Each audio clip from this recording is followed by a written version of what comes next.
Greetings YouTube, DJ Bonebreaker coming at you on this sunny March afternoon outside the small town of Williamson, Pennsylvania. Today we're going to be visiting the Black-Coffey Cavern, formerly known as Baker's Caverns. This is probably one of the largest caves in the Northeast. My dad knew an old fellow who did cave tours during the summer to make money as a kid. And the guy did tours for both Baker's Caverns and Luray Caverns, which was featured in my last Tech and Travel feature. And he said that the tours for both the caves took exactly the same amount of time, but unlike Luray Caverns, where the path loops over a couple times, Baker's Caverns, you don't pass over the same point twice. So I'm really excited because I've been wanting to see this cave ever since I was a kid and heard about it, but it wasn't open to the public. Now it's kind of, the owners are opening it on like an open house basis. It's not for profit. So, well, I guess we'll be seeing what it looks like soon. So what we'll do is we're going to break you up into two groups, and if you look at the cave map there, one group will be going to the green side and one will be going to the blue, and then you'll switch. Just to give you a little history about the cave, it was founded in 1830 by John Coffey, and that's where the coffee part of the new name comes from. And the black part comes from my mom. She is Dara Black, so we put the person who found it and the person who owns it on the new name of the cave. It was called Baker's Cavern because Baker Company actually owned the land when M.L. Bergen wanted to open a commercial cave. M.L. Bergen actually worked for Crystal Grottos down in Smithsburg, and so he talked to the Baker Company. He leased the land. If you kind of look at the house, you can see the crack right here in the middle. So it was actually just a one-room building. That's actually these two windows right here when they were open commercially. And then in the 40s, M.L. Bergen actually added the back half and the top to the house so his family could live here. It was shut down in 1954, and then, oh my gosh, Bethlehem Steel purchased a couple hundred acres of the property and just rented out the house. They didn't really let anybody go through except people who rented out the house probably went through. And then Bethlehem Steel decided to sell the property, and my uncle, who actually lives in the farm back behind us here, his dad and his uncle actually purchased all the property in this area to farm, and they rented out the house. In 2020, they decided to sell the house, and my mom purchased it from them. We got about 3 acres here, but you can see you're going to be walking a little off of our property line. But since the only entrance right now is through the house, we kind of own the rights to the cave. So, how you want to do this here? Like right about here. Yeah. So if you're in a group, I'm a part of just the Red Sea here. We can cut this guy in half. We have an odd number. So whoever wants. Wait, whichever. That's fine. That's fine. Yeah, you guys can go with Jonathan first, and then once Jonathan gets you down, then Dean will take you guys then. It's gonna be a good time, folks. Come on down. And plus, you know, people are like, I have a flashlight. Today we'll find out how good your flashlight is. So there's that. Okay, guys. Well, then if everybody has one, follow me. All right, here we We're go. going to go straight at the bottom of the stairs instead of going around and like Johnson.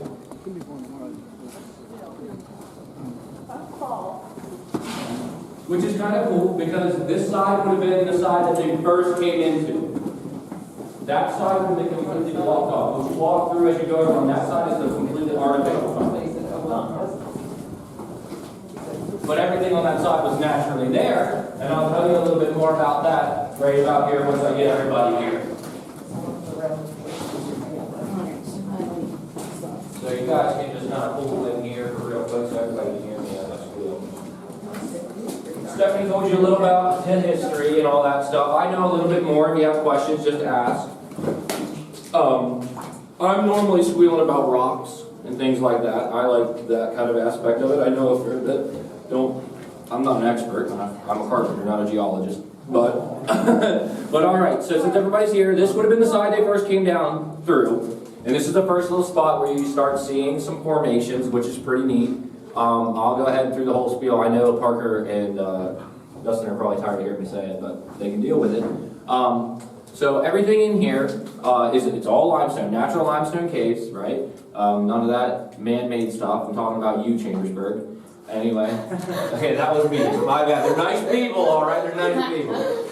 But so everything in here is natural. There's over a dozen types of limestone in here. I'm sure most of you are like, oh, I didn't know there was more than that. I didn't even one. But there is. Pretty interesting fun fact of the day. So all these formations here, they're all made from calcium carbonate, okay? And that is a mineral, and it's deposited. Think of your water softener at home. It's basically coming through from the ground, from the rainwater, with the aid of CO2, and it precipitates from the water onto the limestone bedrock, which makes all these formations, which are called speleothems. Now that list contains everything under the sun, including stalactites, stalagmites, draperies, soda straws, pillars, columns, flowstones, all that stuff. I'll point them all out along the way, and that also, that precipitate actually forms a new type of rock, which is called calcite. Up top, in the old gift shop, you'll see a couple cross sections of calcite. That's actually polished, that we had polished, which is pretty cool. Make a good ornamental gemstone as well. But all right, so what you're seeing on top there, that'd be your stalactites. Yeah, stalactites, type of the ceiling, stalagmite, might reach the ceiling. Remember that one. So you come on down, like I said, this would have been the first side. This little tunnel we're going to walk underneath wouldn't have originally been here. They did blast through this. You would have to climb over top. Wasn't that sweet of them? They also made this nice concrete path for us to walk on, which surely took them a long time considering they carried it in my buckets. Right? Yeah. So that would have been done in the 1920s, all the way to 1932 when it was opened. So they did a lot of work, not just concrete, but they also stacked stone to make it nice and even for us. So I told you this would have been the first side that came down, and that was an artificial tunnel on the other side. Now this little hole on my left, your right, as you walk down, if you crawl all the way through there, you will end up on the other side by a pool of water, which we'll see when we go over there, but just keep that in the back of your mind. And then behind you guys, on this side, there's a little hole behind this thing, which you will see the other end of that at the very end, and I'll yell about that over there, which is pretty cool. If you follow it all the way, you can shove your arm through there. So, and this is a nice little group of formations. You got the totem pole, which is a column. You got the popcorn formations on there too. The black on the walls is manganese, which is a periodic on the periodic table of elements, mainly used in alloys of steel, one for making tools and drill bits, things like that. Mr. Snap-on, I'm looking at you. And and also black on the other side that I told you about the tunnel that goes to the other side. If you go down there and turn left, you would actually go under the road, into the woods, across the street, where there's two other entrances. Don't get any ideas, Mr. NASA. And what? They have concrete lids. You got beard and long hair, I don't trust you. They have concrete lids on them and they are buried. I'm just picking on them. So, and then we're just coming along here. The ceilings are always really pretty. I see you looking up. Please keep doing that. It happens all the time, all the way through here, but also watch your feet. You can do it at the same time. Do not mind the stairs here. We're coming up those. It's one big loop. So you're not going to miss nothing. I promise we'll be down there. On this side over here, it's pretty cool. You can see some graffiti and stuff. We're not talking about teenagers in the 70s listening to transistor radio and drinking beer with your girlfriend. It's a lot older than that. The oldest signature I found on the walls down here was from 1842. So think that's only 12 years after they found this cave. And it definitely didn't look like this then. There's not even really pictures of it from back then, considering didn't they exactly have cameras in their pockets, did they? This little railing, you'll actually be down there, and you can actually slip in underneath and actually walk. It's a slope all the way up. I can give you a high five at the bottom. Right here, you can see some there. 1901, the oldest one right there.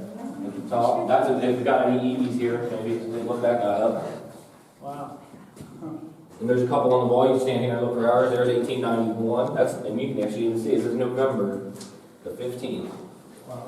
A lot of the walls, you can stand there and just keep looking and looking and looking, and you will see more and more. A lot of people ask me, around Civil War time, talking about you, Civil War hat, man, that's a sweet hat. About Underground Railroads, things like that, there's no documentation of it. If they did use it for the Underground Railroad, I would not imagine that they would have any documentation of that. Because that was kind of a secret deal. For other questions that I normally get animal-wise, you might see a mouse or two. That's about it. No bats. So I attribute that to the fact that the only way to get in here is through that house, and that's the only way out as well. So hopefully I don't lock you in here. Along the walls, as you guys walk through here, there's some really cool drapery formations as well that That little path on the right there, it just dead ends in that a little disappointing room, unfortunately. This guy down here, though, on your left, he does go a little bit further. You can see a lot of really cool formations down there, stalactites, stalagmites. They kind of almost look like fried eggs, which is something that they actually call them. That is that calcium deposit once again. Always remember that that pretty much forms everything in here in some form or another. Manganese, that is a deposit from the water. It comes from the soil itself. Yep. Great.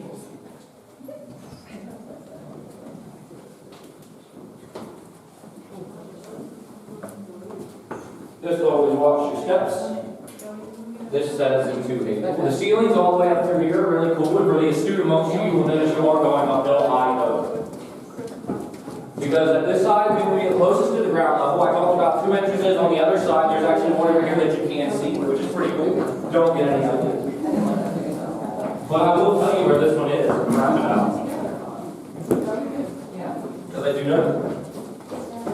Yeah, we'll be almost ground level on this side. When we go to the other side is when we'll actually be the deepest underground, which will be about 90 to 100 feet.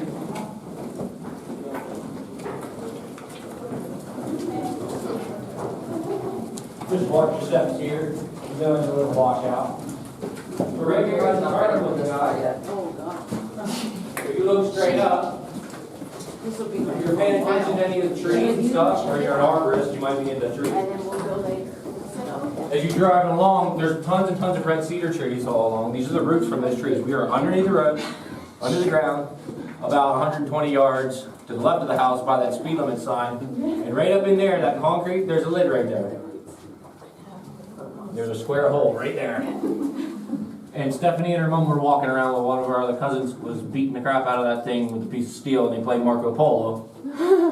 So that's around about where we are. Give or take, give or take. Rough estimate, rough estimate.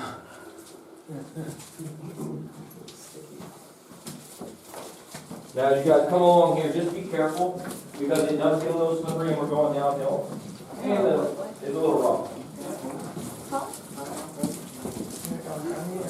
But across here, then you guys can see some of the soda straws and stuff at the back, which are really pretty. We'll get a closer view of them along the way. And Bob Ross's Happy Happy Tree. And another pool of water. We'll see another pool of water across the way. Until it's super, super clear.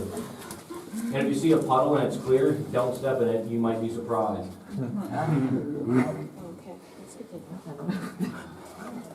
That's what the shower looks like.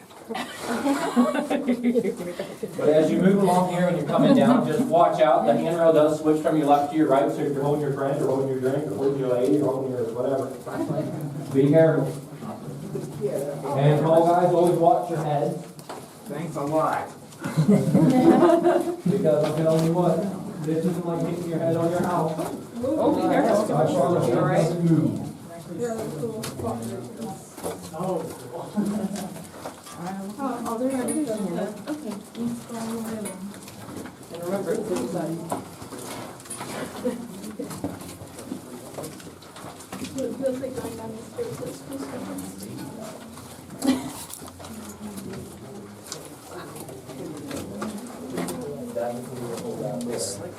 Yeah. Oh, I found it.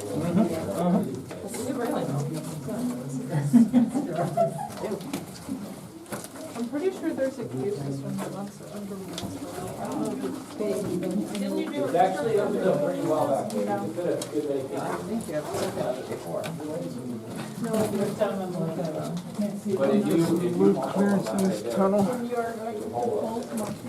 on the right, and that's pretty good. You want to- One house by like. But that's like a little bit more of what would be back in that, if you crawl back in there. It's just the only way you can really get to see without There's crawling. like. But all across here is really neat. There's a lot of shelf stone in here, where all the water forms in little shelves across the holes. Yeah, that's kind of nice. And then on this side, you get a little closer look at some soda straw, which is really neat. To actually be able to see it up close.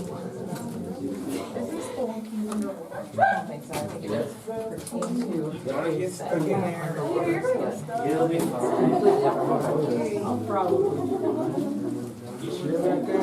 Before Edward went, whenever he just.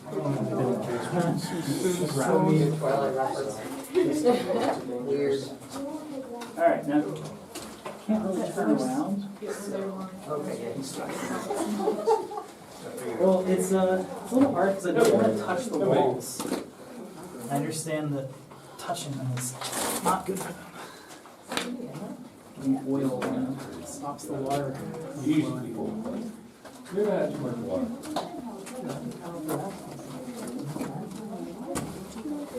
That's really fun. You can get there.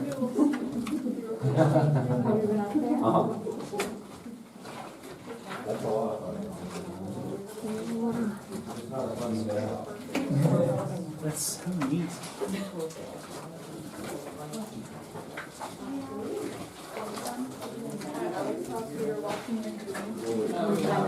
This is the only set of stairs that's actually bad. If you stand right where you can, you'll get it. I got you. It's that like you're lucky guy. You just.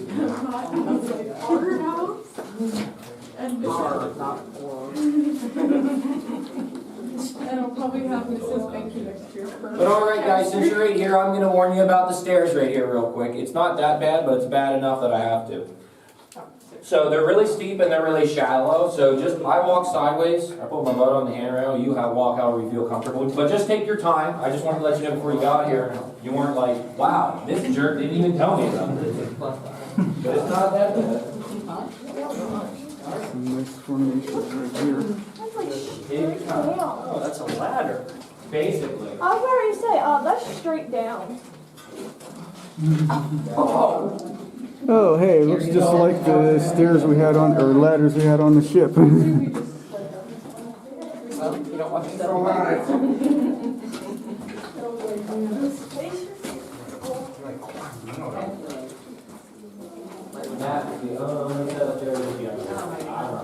It's over. My nose is starting to run a little bit. It's pretty steep. Oh, yeah.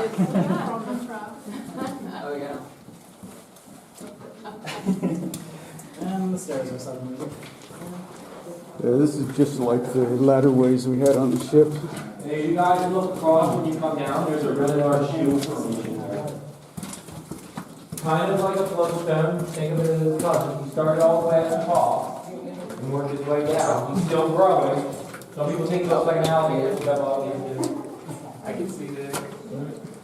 He's pretty cool. He's got hanging out. Like an alligator. And what's really cool about this section too is from here all the way down there, probably about 20 to 25 feet, this is all a flowstone formation, all a single flowstone formation, which is pretty cool. I guess making this really the biggest single formation, not the pipe later at the room. But and this all this manganese deposit across here is really neat, and then it just abruptly ends over here.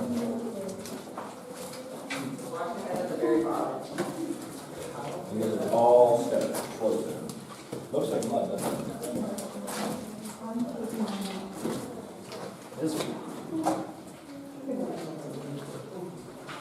And all of this was covered in mud, as you can see, we dug it out. So everything we walked on that didn't look like mud. It's concrete underneath. So just watch your step here, because I got a little tripper. We didn't make it all the way. We got a cone in there.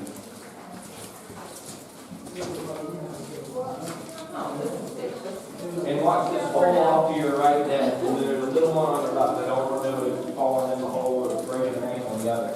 But if you come up on your right then, is another flowstone. I like to call this guy the big jellyfish. He's got a little brother. He's down the way.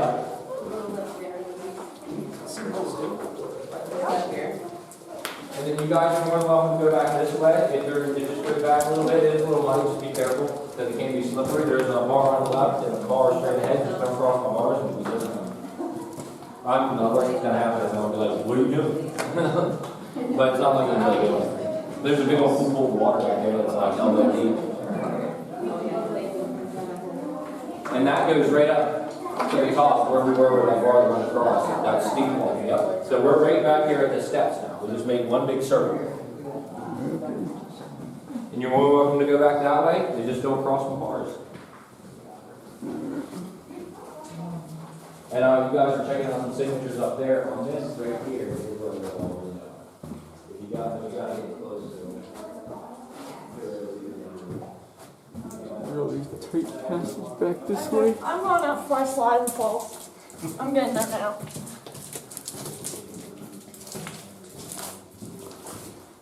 Yeah, look, a little lake here.